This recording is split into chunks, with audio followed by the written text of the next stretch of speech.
Jewe nitwa Nduwimana Adrian, nkaba nubatse, nkaba mfise umukenyezi umwe, nkaba mfise abana 4, nkaba mfise abuzukuru 11. Uno musi rero ndi muvugabutumwa, nkaba nigisha kw'ishure ku Kibere, kukirira mu bubwiriza bwa Bukirasazi. Hanyuma nagomba gushingira intahe Imana mvuga ibyo Yesu yankoreye. Jewe ntarakizwa, nari umunyabyaha, nakora ibyaha byinshi byo biri muhira, byo muri tukiriye muhira nyene. Bavyeyi barabandwa ko twara abapagani, naje nkabandwamwo, kandi nari mboregwa, nakunda kuboregwa. Hanyuma rero igihe kihava kiragera, ndava ino ndagenda gutembera mu gisagara cy'Ubujumbura nkuko abandi bose bagenda. Hanyuma rero nshitse mu ico gisagara cy'Ubujumbura, ndaronka akazi. Ndonka akazi ku muntu yampaye akazi, aranyizigira kuba muhiriwe mu rugo. Hanyuma rero nzeza ibyo mu rugo, angira umwizigirwa. Ariko ko nari umupagani, nari umunyabyaha, nakoreshwa na shetani n'ibisigo, ntibyakunze ko nshobora kwizigirwa ngo mbe umwizigirwa nkuko nari nizigiwe. Ntegwa n'impwemo yo kwifuza amafaranga. Aho yayashira rero narahashikira, ntangura kuza ndamwiba. Hanyuma rero ahava arabimenya, hava ndaja gufungwa mu gasho. Mugasi nashishikaye ngo nje kure, hava ndekurirwa ngaho. Bwizigirwa mugabo narondewemwo nta bwambonetsemwo.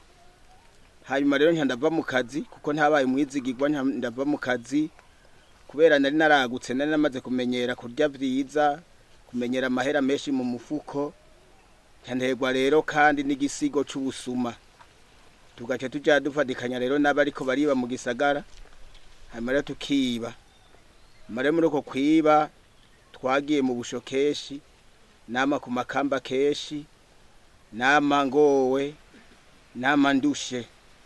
Aho umukenyezi wanje yamana agakapo, yamadira ariko aramanuka ibujumbura kuza kundaba mu mpimbi yo mbohewe keshi cyane. Mu busho nagiye keshi ntabyo noharura.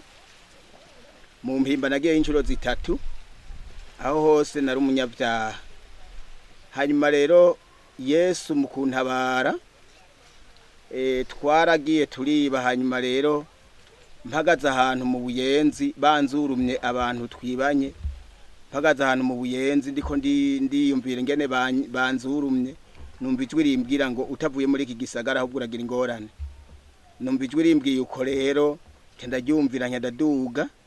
Ngeze ino baca baradutumira ahantu hari mu bantu b'Imana, abantu bakijijwe. Baradutumirayo, turajayo, baratuzimana.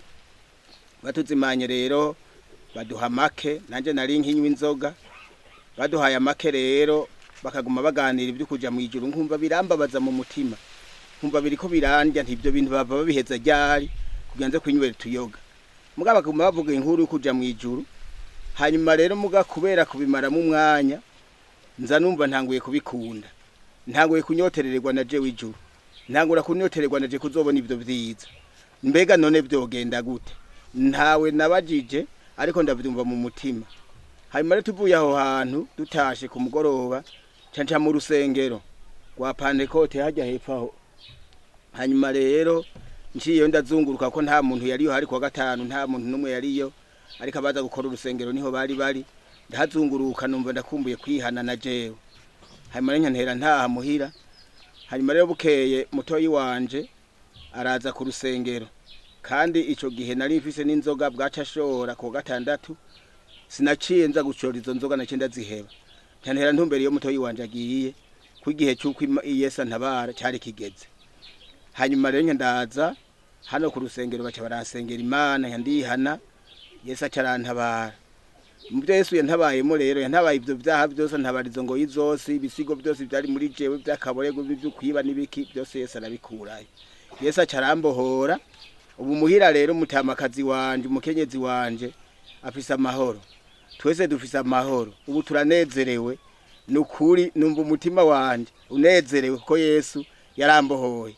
aba opeje bari baragerageje byari byarase murumva ubusho bari bavuye bankondana n'imyaka ishika indwi hamwe n'abandi dufunganye umwe badukondana imyaka indwi aho twari kugira ngo badukosore byari byarase ariko Yesu aje umunyanazareti umukunzi w'abakunzi yaciye antabara aha naho mumbona ukandanezerewe mu mutima kuko Yesu yarambohoye yarankuye mu cavu anyicarika nyene ubunye ndi kumwe n'abakozi b'Imana murabibona na jende umuvuga butumwa ubu Yesu yaranteye iteka hanyuma rero ndanezerwa umugeze muhira nukuri n'abana n'umukenyezi n'abuzukuru turanezerewe ico niteze rero nuko nzobona Yesu hariya mu gihugu cyo mwijuru haba notera intege mbwira abantu bose bashobora kuba bafise ibibazo bafise ibintu bibagoye cyangwa ukagira umwana nkuko kanigisuma yabaye umunywa rumogi yabaye iki ntiwihebure dufise Yesu ashobora kubohora igihe kigeze Yesu azomutabara nta kimunanira abumvise intaye yanje Yesu abahezagira